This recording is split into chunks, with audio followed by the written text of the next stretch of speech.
வணக்கம். மூணாறில் 29 வியாபார நிறுவனங்களுக்கு நோட்டீஸ். இந்த நடவடிக்கைக்கு பின்னணி வர்த்தகர்களுக்கு இடையிலான தகராறு. மூணாறு நகரில் வியாபாரிகளுக்கு இடையேயான தகராறு காரணமாக ஆவணங்களை சமர்ப்பிக்குமாறு நிறுவனங்களுக்கு நோட்டீஸ் அனுப்பப்பட்டது. மூணாறில் இயங்கும் பழக்கடைக்கு பின்னால் செயல்படும் வணிகர்கள் அவற்றை அகற்ற கோரி நீதிமன்றத்தை அணுகினர். இதன் எதிரொலியாக பழக்கடை உரிமையாளர்கள் உட்பட 8 பேர் உயர்நீதிமன்றத்தில் புகார் அளித்தனர். ஆற்று புறம்போக்கில் தனியார் நிறுவனம் சார்பில் ஒதுக்கப்பட்டதை விட அதிகமான நிலத்தை ஆக்கிரமித்து கட்டடங்கள் கட்டியுள்ளதாக ஒருவர் புகார் அளித்திருந்தார். இதைத் தொடர்ந்து நகரின் ஆற்று புறம்போக்கு பகுதியில் செயல்படும் வணிக நிறுவனங்களை ஆய்வு செய்து அறிக்கை சமர்ப்பிக்க தேவிகுளம் துணை ஆட்சியருக்கு உயர்நீதிமன்றம் உத்தரவிட்டது.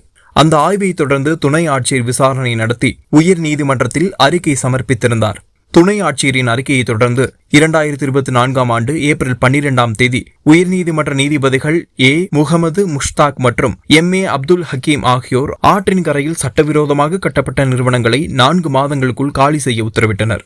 ஆவணங்களை ஆராய்ந்து நிறுவன உரிமையாளர்களிடம் விளக்கம் கேட்ட பின்னரே நடவடிக்கை எடுக்க முடியும் என்று உத்தரவில் கூறப்பட்டுள்ளது. ஆனால் உத்தரவு பிறப்பிக்கப்பட்டு பல மாதங்கள் ஆகியும் நடவடிக்கை எடுக்காததால் துணை ஆட்சியருக்கு எதிராக நீதிமன்றம் அவமதிப்பு நோட்டீஸ் அனுப்பியதை அடுத்து வருவாய்த்துறை அதிகாரிகள் நிறுவன உரிமையாளர்களுக்கு வியாழக்கிழமை நோட்டீஸ் அனுப்பினர்.